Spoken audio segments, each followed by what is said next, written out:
Last weekend, Mandatory became the first team to time a +22 Algeth'ar Academy on their way to winning Group A of the Great Push. My name is Dratnos, and in this video, I'll break down exactly how they managed it. The very first pull of the dungeon saves a huge amount of time for Mandatory, as they're able to accomplish several objectives simultaneously.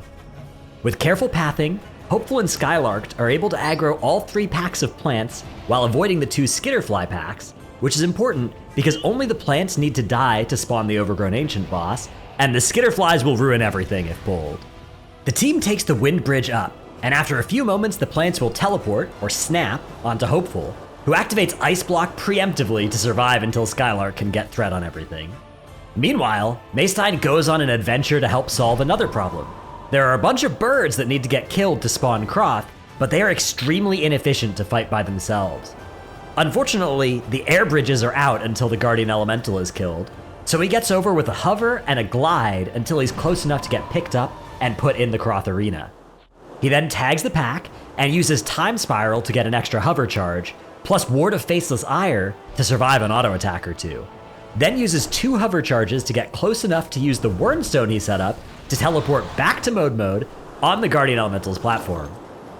Mode hits his Shadow Meld to avoid getting killed by the Eagles, and Skylark grabs all of the enemies while the group focuses on single target damage on the Guardian Elemental. Once that dies, they can take the Wind Bridge and bring the remaining plants with them.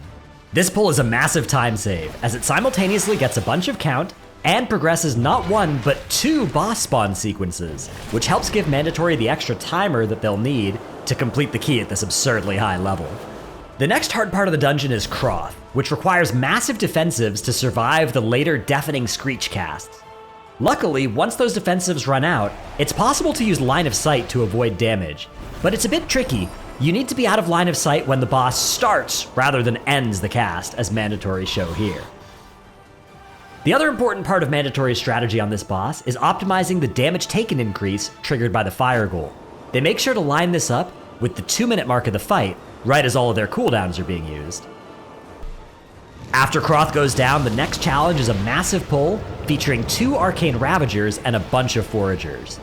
These nasty worms love to jump on players, and at this key level, the Ravager's jump will kill any player without a heavy-duty defensive rolling. Luckily, by standing on the back half of this platform, you can cause the Ravager to be unable to jump to you, making this pull possible.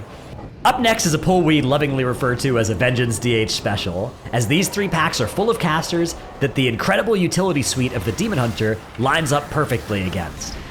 After the Sigils and the Chaos Nova, the rest of the group can take turns disrupting the enemies and preventing any cast from going off. Vexamus can be brutal at this key level, as there are sometimes overlaps in which the damage of Arcane Fissure and Mana Bombs happen in quick succession. Some groups like to manipulate the boss's spellcasting sequence by letting in an Arcane Orb, but Mandatory instead just stack up into darkness and pop defensives. The bridge back towards the Overgrown Ancient has some very nasty pulls on it, so Mandatory skip them using 2 Sigils of Misery.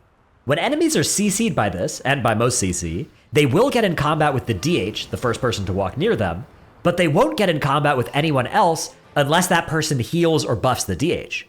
Once everyone's through, Skylark can drop combat with Shadow Meld, and the pack has been successfully skipped. Overgrown Ancient is up next, but Mandatory have to be careful to avoid the patrolling Skitterflies, so they pull the boss into the corner.